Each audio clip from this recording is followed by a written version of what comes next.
This is the Miller Lite Cowboys Hour, supported by Albertsons and brought to you by Miller Lite, the only beer of the Cowboys. It's Miller time. Albertsons and Tom Thumb, the official supermarket and pharmacy of the Dallas Cowboys. Lucchese, the official bootmaker of the Dallas Cowboys. Blockchain.com, trusted by millions, trusted by America's team. And by Omni Hotels and Resorts, the official hotel of the Dallas Cowboys. Now your hosts, Christy Scales and Brad Shea. And welcome, everyone. Look at us. We're out of the... I started to say cage, but that would be such a wrong thing to say because we love the podcast studio at the Star. We love it. But this is even better where we are out in the Star District, and tonight and for the next 4 weeks after this, we are at Concrete Cowboy in the Star District, out on the patio. It couldn't be better. And look who's here. KaVontae Turpin came out to be our special guest. Thank you. Thank you for having me. Yeah, I'm blessed to be here. Thank you very much. Thank you very much. So we will be here. We don't have any interruptions in the schedule now for a while, do we? That's right. Every Monday at this time, which depending on when you're listening and where you're listening might be a different time than other people. So just say at this time for the next 4 weeks, we'll be taping. If you'd like to come be a part of the audience when we're not live in Dallas-Fort Worth, you might hear us live on the Dallas Cowboys radio network, anywhere around the network. Thank you for joining us. And for those of you streaming on DallasCowboys.com, that's all the little cameras there, Terp. You can wave to everybody. Nice to have you with us whenever you're joining us. Thank you very much. And so come on out, and we encourage you to come and meet the players and get a chance to ask them some questions. And, of course, there's a little more enthusiasm now after the last couple of weeks than there was after that first one. And KaVontae Turpin is right in the middle of it, and what an exciting player you are. We're so happy to have you here. Yeah, I'm blessed to be here, man. It's a wonderful one.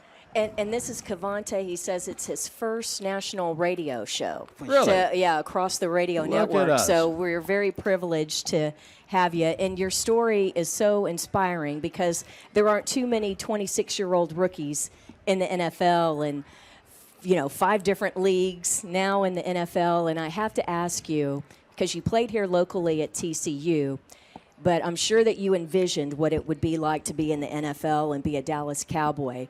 But now that it's a reality and you're 3 weeks into the regular season, 2-1 record, does the reality meet or exceed the expectation? Yes, man. I've been, going around the world just seeing things, and I had faith, just to be here, man. It's just a wonderful time. Like, it's a blessing come true because I've been waiting on it like my whole life. I'm just happy to be a part of the Cowboys organization and just happy to do what I can do for it. Let me get out of training camp and into the preseason first, because as you said that you've been dreaming about this, and you've had some ups and downs, hit some potholes. We don't have to get into all the specifics, but we don't want to stay away from the growth opportunities because your story, it seems to me, is one that can be really inspirational to a lot of young men and women, and let them go to school on some of the things that got you from where you've been to where you are. But all of that time, when you started playing again, we'll get into all of that. That dream of the NFL was always there. Yes, sir, it's always there. Now we go to preseason. And here you are. We're in a Dallas Cowboys uniform. You're in a stadium. The people paid to get in. They keep score up on the scoreboard. And the first one, of course, was Denver. Now we go to the Chargers, and we all know what happened. Return a kickoff and a punt for a touchdown. So preseason or not, and I think this is kind of what Christy was driving at, when you walk out onto the field in a stadium with the star on your helmet and wearing the uniform, are you thinking, I did it? I was thinking, dang, I made it, basically. Like, it's been a long journey, and I'm, finally here. And I kind of broke a tear, kind of like a joy relief, and I just excited. Before the Chargers game, I mean, let's be honest. There's a lot of rookies. You're not an average rookie, but there's a lot of rookies who only kind of peripherally only think they know the difference between preseason and the regular season. But there's a lot of guys who know. Now you got 3 preseason games. Some of them, that third one's going to be the last time they play football in their life. But your self-belief has driven you throughout your journey. So when you went in the field in Denver, let alone the Chargers game, did you think, I still have to make the team, or this is another step, or did you think, no, I'm here? No, I really just, in my head, I was just like, I got to go out here and make a play, like, to certify myself to, like, know that I'm on the 53-man roster. Like, that was my mindset going into Denver and the Chargers. Like Denver, I really just was trying to get a feel, like, of the NFL league, like, how fast it is and that. So when I got there, I came back and told Coach Bones, the special team coach, I told him, like, going into the Chargers game and, like, it's time to do it. Like, it's time to let it loose. He did it, and I just went out there and made a play, and that's just what it was. That first return that you had in that preseason game, I had a flashback to the time when Bill Parcells was here. And it wasn't his first season with the Cowboys, but he said going into the final preseason game that, yes, there are still roster spots open, and if someone makes a play, they're going to make the final roster. And Brad remembers that that's when Reggie Swinton returned the kickoff 100 yards and ended up making the squad. Bill stayed true to his word, and Reggie rightfully earned that spot on the 53-man. So after that first return, did you know at that point that, yes, I've done it? No, that didn't even hit my mind either. I just was like, I still got to go. Like, I thought they was going to pull me, and they was going to, like, have in my mindset, like, okay, I kind of, like, made a play, like, but they kept me in the game, so I just was like, let's go do something else special. So that was the mindset going. When I returned the second one, that's when I heard the team, the boys, they was just like, man, go take your stuff off. You hear it. So that's when I got kind of got excited, and that's when it kind of hit me like I made a spot on the 53. Yeah, one of the great things about being the sideline reporter for so long is that every team is different every year. And it's fun to see the dynamic on the sideline because younger players become older players and they assume more leadership roles. You have different coaches come in, and there's always a different dynamic. And the response of your teammates, and you'd only known these guys for a couple weeks, really. Really just a week. Yeah, really just a week, and yet it was joyous, not just because there was a score, but they were genuinely happy for you. And so I would like for you to share with the hundreds of thousands of Cowboys fans who are listening right now what it's like to come back to a sideline, actually be swamped in the end zone by guys that you've been watching on TV or who are highly regarded in the NFL. Man, it just like exciting because I was looking up to these guys like Dak, Zeke, all of them. I was looking up to them then, just seeing them like just showing the joy and like the happiness for me, and I just was excited, man. I broke a tear, and it just like I was happy, man. Just happy to see those guys, show love into what we do, and like it just was exciting. Now, I was intrigued by what you said a minute ago about you were interested in getting into the preseason because the speed would pick up a little bit. So then now it's the regular season. Now you're going to go play Tampa. Did anybody tell you that wasn't no speed at all? Now it's fixing to get real. Now when I went to Tampa, they was an experienced team, so I didn't know what to expect, so I just went out there just trying to make a play, not knowing. But then I got, Bones, we watched film, did a little study program, and it started getting slow for me, and it's just how it was last week, yesterday, the game just gets slower by the time you get. And from week to week, is it getting slower and slower? By week to week. I'll say by practices, it's getting slower for me. Like, I could pick up things faster. I think that's what made what you did in preseason so impressive because the guys who are blocking for you, frankly, it's a lot of guys that, don't get a lot of reps and they haven't really worked together. And so now that you're getting to practice with the guys, and I know that there are some changes where you have like Jabril Cox having to step in for Luke Gifford and the like on special teams, but now, how long has it taken And do you even feel like you're really in the groove now, regular season, because you're actually getting to work with the same guys over and over and actually game planning instead of preseason where you're not so much studying the opponent? Yeah, I'd say Bones, he do a great job with the personnel he put in, the guys, like any guys that Bones put out there, I put trust in them to go out there and do their job, and they just how we go through every day, you got to go out there and do your job just like at practice. You got to do it, next man up when Gift got down. I hope he be back this week. I'm happy Jabril came out there, stepped up, next man up basically. So I'm sorry. The way that you're describing that the fellas accepted you, that looked like, and Christy and I were there in Oxnard, and we see every practice. It looked like it didn't take very long for that to happen at all. Am I right about that? Did they accept you just from when you got to town? Yeah, because the guys, they kind of knew who I was, just coming from TCU. They knew, they just knew, when I get back there, they know, I'm a big play waiting to happen. So I feel like they're going to do whatever in their power and their job to make sure I know I get loose.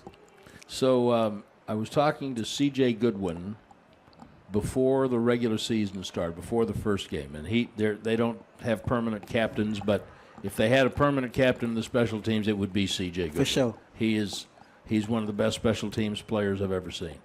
So we're talking about all the different units. I said, all right, so this looks like it's got a chance to be special teams, to be a really good part of this team. Why is that? What's good about special teams? And he just looked at me and he said, Terp. So do you feel that from your teammates that they expect everything of you that you expect from yourself? Yeah, I'm a game changer, so I expect every game I got to go out there and make a play. They're just the chip on my shoulder. Every time I step on the field, I got to give my best no matter what. So them guys believe that I can go out there and make a big play, and I feel like I can take it there too. All right, well, we're going to find out how that chip got there and what you do to carry it around, because sometimes I have a feeling it might be just about as big as you are. We're so happy to have KaVontae Turpin with us on the Cowboys Hour tonight. We are at Concrete Cowboy in the Star District in Frisco. And come on out and be part of the show and meet KaVontae, and we're going to have some fun tonight and for the next 4 or 5 weeks while we're here. We'll be right back on the Cowboys Hour.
Supported by Albertsons. Also presented by Albertsons and Tom Thumb. Get 10% off your groceries every Dallas Cowboys game day when you wear your Cowboys jersey. Albertsons and Tom Thumb, the official supermarket and pharmacy of the Dallas Cowboys. I'm Christy Scales along with Brad Sham and our very special guest tonight on the Cowboy Hour. We're at the Concrete Cowboy at the Star in Frisco. It's KaVontae Turpin, the Cowboys wide receiver and return specialist. And KaVontae, I would like for you to tell the story about every day when you come before and after practice and between all the meetings and everything in the Cowboys locker room here at the Star. Who are your locker mates? C.J. Goodwin and Jason Peters. Now, C.J. Goodwin, we just talked about him a moment ago, that he, a veteran leader of the special teams and a cornerback and just an all-around great guy and true veteran presence. But Jason Peters, 40 years old, he made his debut for the Cowboys last night. Just wipe it out, guys, playing left guard. But do you think it's an accident that they have two veterans like that around you? And what does it mean for you personally to be able to glean from those kinds of guys? I don't think it was an accident. I think they put us together, put them next to me or put me next to them for them to give me wisdom and open my eyes into the league. I feel like that's what it was. And them guys talk to me every day, just telling me Turp, go be you. Every day they tell me they gonna feed off my energy, and I just feel like those guys talking to me just give me the wisdom and just keep me on my toes. Yeah, and that's one of the interesting things about the Cowboys setup during the week, the locker room. The players are intermingled. It's not one half of the locker room is offense and the other side is defense, and then it's by position group where the wide receivers are next to the tight ends, next to the quarterbacks, next to the offensive line. That's the way it is at stadiums, right? Because halftime, you got a short amount of time. You got to make halftime adjustments. But I just think it's really interesting. I think Wade Phillips was the first to do that, Brad. With the Cowboys, he was the one that kind of mixed things up there in the locker room. But do you feel kind of a different dynamic, and what's the camaraderie like at the Star during the week? Like a blessing, just being in that building, just a blessing come true to me. Just be there, just to listen to them guys, learn. That's what I'm here for, just to learn the NFL. I've been in 5 different leagues, so I'm basically still learning. And just a blessing come true, just to walk in them doors. Okay, let's get to the 5 different leagues, shall we? First of all, I want to go back to TCU. Actually, I want to go back before that. Monroe, Louisiana. Yes, sir. Saints or Cowboys? I was a Falcons fan. How did that happen? I like Michael Vick. Okay, of course you did. Yeah, Okay. of course you did. Okay, great athlete. Okay, fine. All right, now, how did you get to TCU from Monroe? I didn't get recruited. I was a 3-star coming out of high school. I didn't get recruited that much. So I say I played in the state championship game my senior year, and I played against the team was Warren Easton. They had 22 guys going D1, 11 on offense, 11 on defense. And I just went off that game. I had 120 receiving yards, 3 touchdowns, and 80 yards on the ground. I just feel like after that, TCU offered me. Then Texas Tech offered me. I took a visit to TCU. Were you recruited as a wide receiver or a specialist or both? Mainly as a receiver? Athlete. They recruited me as an athlete. So they tried, Coach P tried me at cornerback at one point when I was there. Really? Yeah, he tried me, but he always wanted me to go out there, but he knew I was a big play waiting to happen, so he kept me on the offense end. We talked about it a lot. But by the way, what you're hearing behind us is someone just driving by. That's just someone. Are they parked or are they leaving? No, they're passing by now. Okay, but, well, have a lovely it's probably trip. KaVontae's teammates trolling us here. It could be. They wanted to be on air, but it's only KaVontae. All they had to do was ask. All they had to do was ask. For sure. Okay, so you get to TCU. Did you for real right now at as we're recording this, almost 6:20 here in September. How tall are you and what do you weigh? Right now, I say I'm 5'8", 5'9". I'm about 153 right now. 153. Okay. And what were you in high school? Like 135. 135. Wow. Oh, wow. Was that natural growth, or did you get in a weight room, or Just did you eat a natural. lot of pizza, or what did you do? Nah, it just was natural. Like, Okay. It's just hard for me to gain weight. I don't know why. I tried it so many times over the years. It's just hard. I lose it so fast.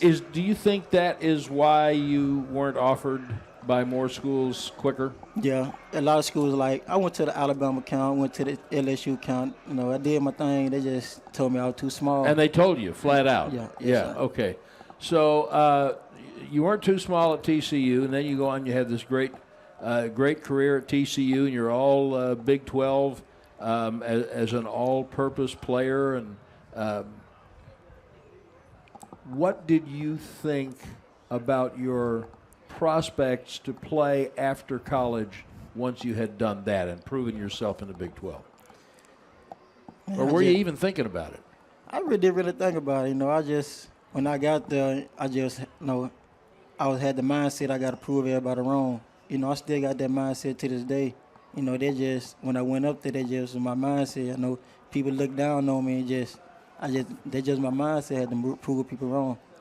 I want to give you an opportunity just to say whatever you want to about the circumstances under which you left TCU, mostly because I want to give you a chance to tell young people listening what you learned about yourself and about how to conduct yourself in life. I'll just say, man, I just stayed true to myself, you know, leaving there. You know, I didn't lose faith in, like, who I was, and you know, the media made it seem like I was a bad person, but at the same time, I tell the young guys to this day, like, no matter what the people tell you, no matter what people say, you know, stay true to yourself, believe in, like, who you is, and that's just what I had in my heart, like, just stay true to myself. So you're out of TCU. You were dismissed from TCU, invited to not participate anymore in 2018. Now, you're eligible for the draft in 2019, and you're not drafted.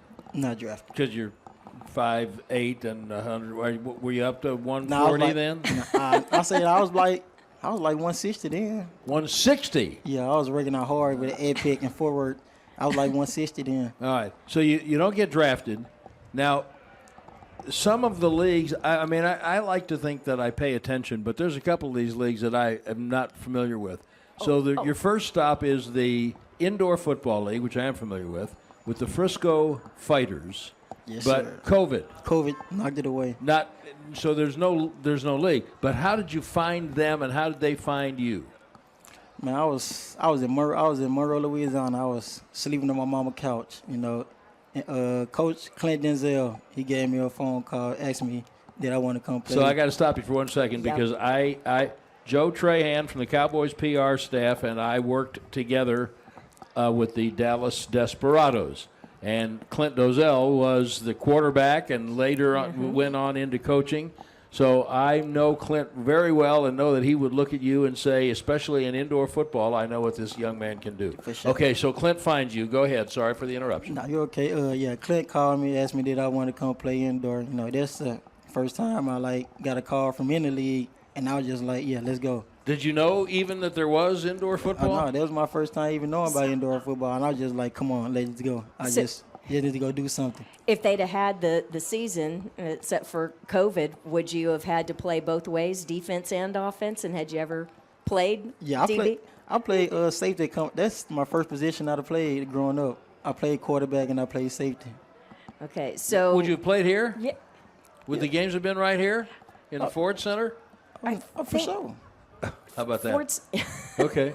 Yeah, of course. He was going to looking end at up me at like, the yeah, where start, else do you think they're going to be? Of course. All right. So so that league doesn't happen. I'm looking at the clock as we're up against another break here in a minute. So that league doesn't happen. Now we go to 2021. And now we're in the fan-controlled football league. Oh, come on, Brad. I know that you closely followed the Glacier Boys. I have For sure. no earthly clue about the fan-controlled football league. What were they, and how did you find them? Well, they found me. I did a workout for them in Houston, Texas. You know, it was basically like a 7-on-7 league. Basically, it's basically like a big old, like you playing in a big old video game. Like that's how it was. Like, you know, you sit there. You know, it's like fans. They pick the plays, and like they tell us the plays, and like we go out there, go out there and run them. Yeah, so how does that work out? Because I know millions of Cowboy fans who think they're better play callers than Keller Moore. So how'd that work out with these fans calling plays? It was.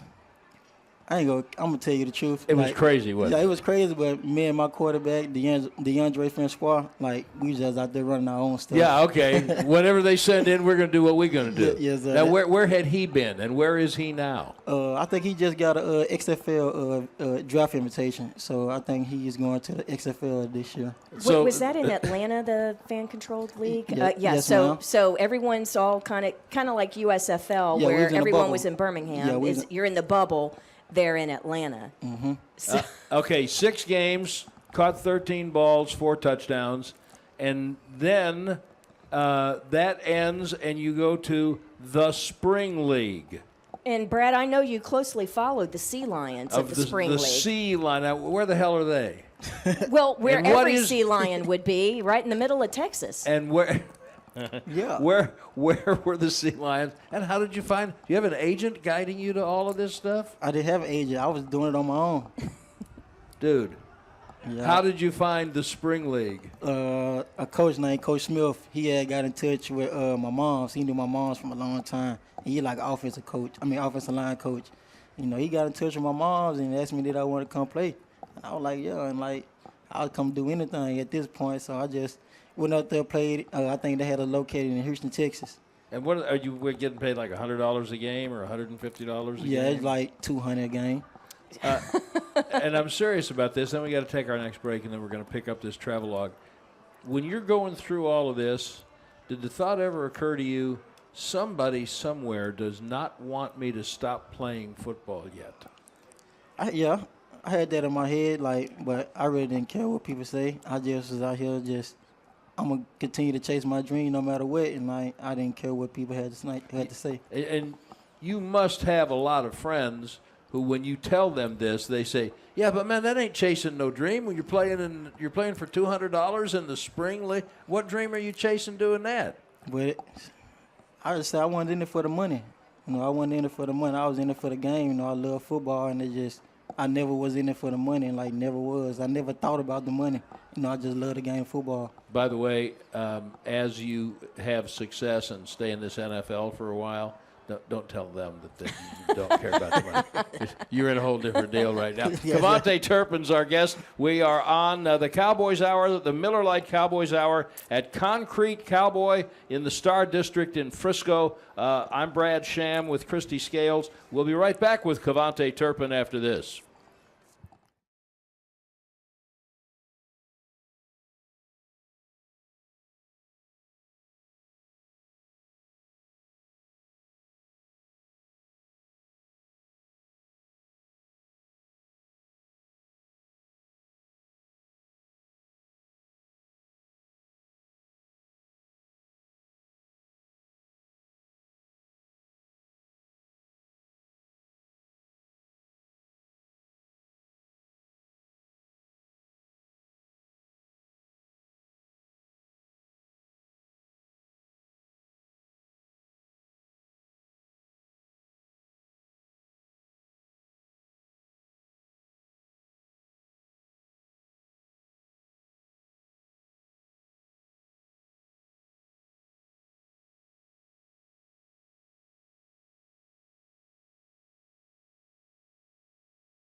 To the Miller Lite Cowboys Hour, supported by Albertsons.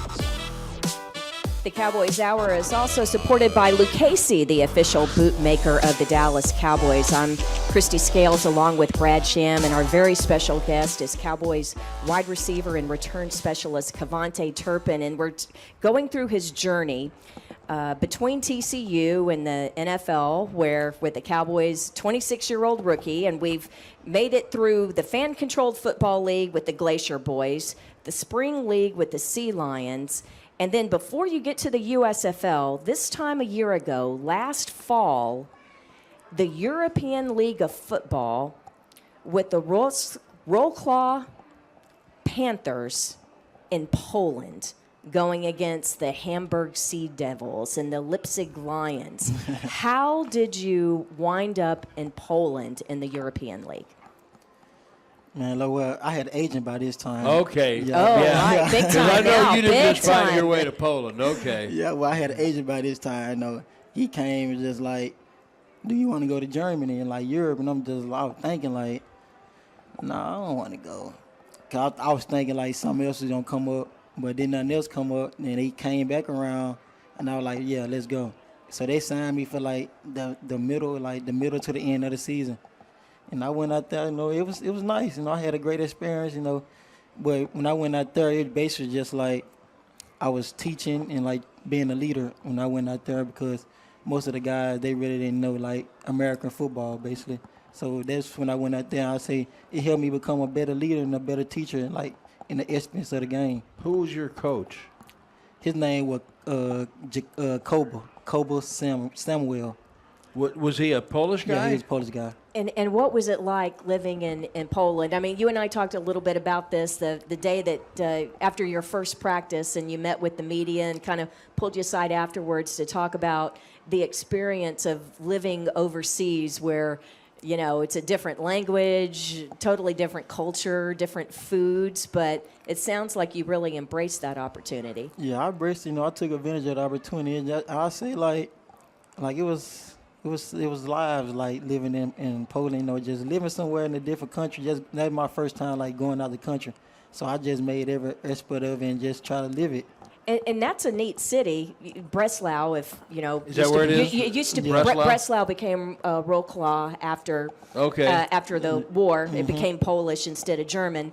But what were the crowds like? What was the living situation like? And then when you know were obviously teaching your teammates, but I'm sure that's just a very different dynamic than you had been over here in the United States, where so many people grew up playing football. Yeah, it was totally different. You know, it was like the living. You know, you had to take a train everywhere. You know, the apartments.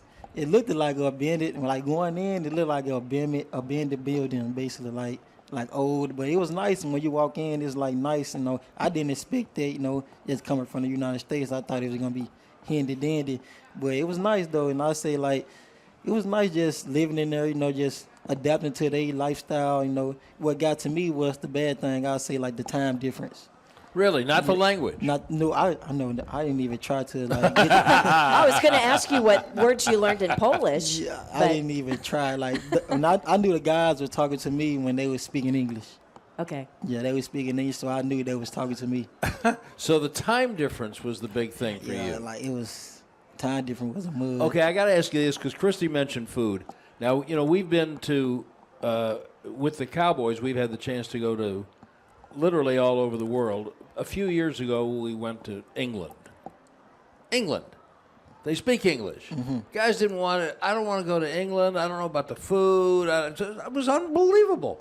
Now, did you get a little adventurous with the Polish cuisine, or did you just go to like McDonald's and order hamburgers and chicken nuggets? I tried it. I ain't gonna cap. I tried the food. You know, I'm a picky eater. It was nasty to me. it was nasty to me. But yeah, I was the McDonald's guy then. Okay. All right. Now, they wanted you back, but you instead decided to go to the USFL. Yes, sir. And in case you don't know, he was the MVP of the USFL. So that is some of the now it's a little bit more like what you're used to watching and playing. And did you know that all of the games were going to be in Birmingham? Yeah, I knew going there, they told us that we were going to be stationed in Birmingham, Alabama. And I just thought of it like a bubble, but they didn't have it like a bubble. No, they had us. We can go live. But it was great. Birmingham was great. They showed love. Yeah, well, it's just ironic that you played for the New Jersey Generals, and yet this week was the first time you got to play, at MetLife Stadium as a Cowboy, because all of your games were in Birmingham. Mm-hmm. But I guess that was a lot of fun because it's not just your teammates with the Generals, but everybody all together. So what's Birmingham like during the week when you got all these USFL players? It was great, just getting I knew some of the guys, just getting to know some of the guys, just know their story, just to get to the USFL, it was wondering. It's like exciting to like get to know all those guys and just learn the coaching, take coaching. But when I went into the USFL, like my mindset was, it's time, like it's time to show everybody that like I'm still that dynamic player. Like that was my mindset. And I just feel like that's what I showed, like, with Mike Riley, like, offensive scheme with me. Ma'am had a great time at the USFL. They just in my mindset, like, it's time. Who was your coach? Mike Riley. Mike Riley, yeah, really good coach. And who was it? Was he the OC or was there another OC? OC, his name was Coach Smith, the same guy I played in the spring league with. How about that? Okay. So the interesting thing is that you're the MVP. You only had one punt return for a touchdown, right? Although you led the league. Yeah. You led the league. But it was as a receiver, really, that you made the biggest splash. Mm-hmm. So they've only given you a couple of spoonfuls of receiving so far. Are you in Kellen's ear, or what's going on? Yeah, I'm in the RP ear. Tell them that, I'm just, that was my mindset going into USFL. Like, I knew everybody knew that, I was a special teams guy and all this, but I went into the USFL, like, I got to prove everybody that I'm a receiver. Like, that's when I had to prove them on the NFL level. So the offense that Riley ran, what kind of routes were you? I'm looking at your stats, and you had 540 receiving yards, 44 catches, 4 touchdowns. Is that a lot of screens? Is that a lot of stuff in the flat? How much of that is down the field? Like, we ran, like, most of it was down the field. We only ran, like, we didn't really run no screens, really. He basically, like, route runners, like slants, outs, posts, seam balls. Like, we did everything with Mike Riley. He had great film he had great film for me to show, like, that I was a receiver, basically. How do you describe the level of play in the USFL? There are a lot of guys who have some NFL experience or at least camp experience. Mm-hmm. Well, it was like, I'll just say it was like coming to the NFL, seeing this, I'd say it's like semi-pro of the NFL, like next thing up to the NFL. But it was great, it was a great experience, it was great football, great film to have. And I just felt like it was great to, like, I feel like USFL going to be here for a while. And it was great to, like, just be in the league and just be the MVP of it. When the Cowboys signed you and special teams coordinator John Fossil talked to the media, he said that he had been keeping tabs on you since the USFL had started, and even before that. When did you know that Fossil and the Cowboys in particular were really paying attention? Well, when I left the USFL, went home, they called me. Will McClay, he called me. He was like, want to bring you up here for a workout. I haven't even talked to the Cowboys. I talked to like a bunch of teams, but the Cowboys, the first team. Sorry, what did they tell you? The other teams that you talked to, what did they say? They just was telling me, like, just stay. We'll give you a few calls for a workout, all this. But the Cowboys called me, and they called me. They was like, come up here for a workout. The Cowboys, the first team to give me a workout. Came up here, did the workout. Just like, that's when I knew, like, oh yeah, they like me. They like what they seen with me in the workout. And the team was already in Oxnard, right? Yes, sir. And so, what did you do in that workout? I ran like 6 routes and caught like 6 punts. And I feel like I just made it look natural. So I talked to a scout not long ago. We've seen what you can do in the return game. And I talked to a scout not long ago, and I said, what do you think about his prospects as a receiver? And the scout who thinks highly of you, and I'm not going to tell you where he was a scout from, said, well, he's not very big. I said, yeah, we all know that. He knows that. He said, well, guys that size, the further away they get from the quarterback, the harder they are to find. So do you think the things that you were doing in the USFL would translate to the NFL? By the chances, scheme-wise and that kind of thing? Yeah, I'll just say by the chances that I get, I feel like I can make a play just like I made in the USFL, just by the chances I get. Just the mindset I'm always have. Like, when the ball coming my way, like, it's mine. So, like, I got to make a play. Like, that's my mindset. No matter who on me, no matter if it's 3 people on me, like, I got to make this play. KaVontae Turpin is our guest on the Cowboys Hour tonight, and you ain't heard nothing yet because I'm going to let him give you a little clinic on kick returning, especially punt returning. We had a conversation last week that I want all of you to be able to hear, and we'll be right back. We'll be right back with KaVontae Turpin on the Cowboys Hour.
By Albertsons.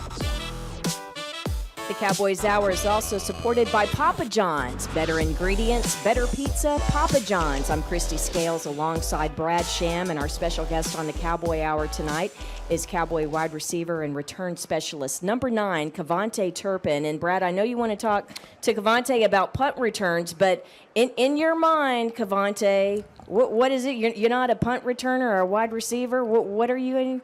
I'm a running back. A running back. All right. But, hey, you know once you get the ball in your hands, right? I mean, there's just an instinct in me that just is seeing you take, not a fly sweep, standing back there, I formation, takes the handoff, and he's going to get killed. They can't let him run up in there with them giants. But that doesn't even occur to you, does it? No, I don't care. Like, I don't care how big you is. Like, I get that ball, I'm going to make a play. Like, that's my mindset.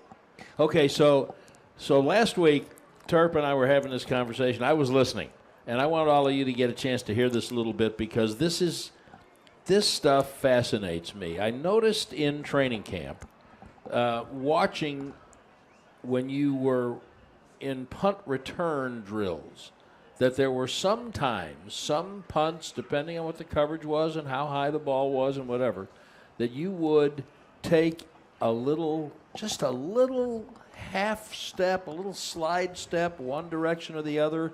We noticed in the Chargers game, I think one of the returns, you actually took a shuffle step back before you started going forward. So I asked Turp the other day, I said, am I dreaming? Or is that a thing that you do that? What does that mean when you do that? So go ahead and talk to the people about what the ball's in the air, what are you looking at, and what do you see, and what do you think about, and what do you react to? Well, when he kicked the ball, I look at the gunners. Like, I make sure I don't even look at the ball. Like, I ain't even looking. I look at the gunners, see how fast they going, and see do CJ and Fat and see do they got him. Then I look at the ball, see where it's landed. I get to my spot, and, like, I already know it's landing, like, somewhere right here. Then I look and see. Okay, stop. I'm sorry, stop. You run to your spot. You haven't looked at the ball yet. No, I looked at the ball then. But not yet. Yeah. Not until then. Mm-hmm. You're where you're standing. The ball's kicked. I'm looking at the gunners. Now I'm going to my spot. Now you're looking at the ball. Damn ball is about on you, isn't it? I still up there. They be punting high. All right, okay. I see it fast, so. Okay. So, yeah. Did you play baseball? Yeah, I played baseball. Were you an outfielder? Outfield and shortstop. And I'll bet you were just hell on wheels tracking fly balls. For sure. Okay, all right, come back to the punt. Go ahead. Yeah, so, I see them come back, then I get the ball, like, just like the Chargers game. I seen them.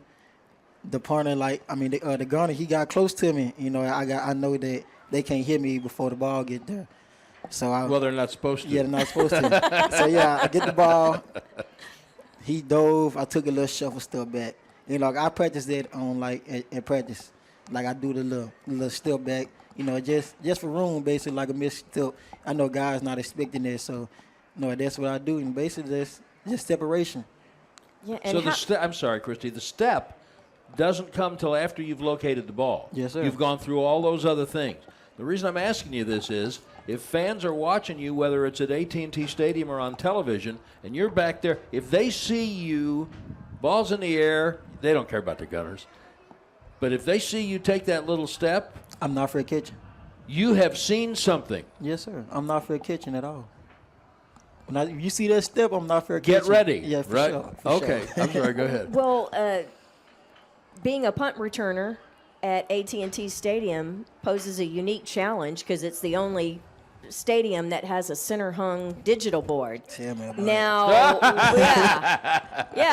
Now, what kind of challenge is that? And by the way, just with the LED lights in there, it's hard to locate the ball anyway. Sure. Even as a receiver. So, is it very different at AT&T Stadium compared to other venues you've played? And do you wish that maybe you could practice more out there if it is a big difference? Yeah, I say it's different because, I'd be expecting the ball to hit the jumbo thing every time. Like, that's why the only thing I say different. I expect the ball to, at least graze off it because it's just right there so big. Well, to have it happen each of the first 2 weeks of this regular season, we haven't Highly had it in unusual. back-to-back weeks, but I'm sure Bones had coached you up. Do you know that it would be a dead ball if you were back there and it were to happen? Oh, no, we for sure. Bones, we know, if we get a good chance, it's game on. Bones already know. Bones stay in my ear. He always tell me, Pro Bowl this year. So, I'm looking up. I'm looking up to that standard. I'm going to Pro Bowl this year. Well, I think Cowboy fans just really don't appreciate the precision of Brian Anger, the Cowboys punter, because the way he's trying to angle it, and often teams are trying to, pin you towards the sideline and the like. And I mean, the way that he can just precisely, just barely miss that board.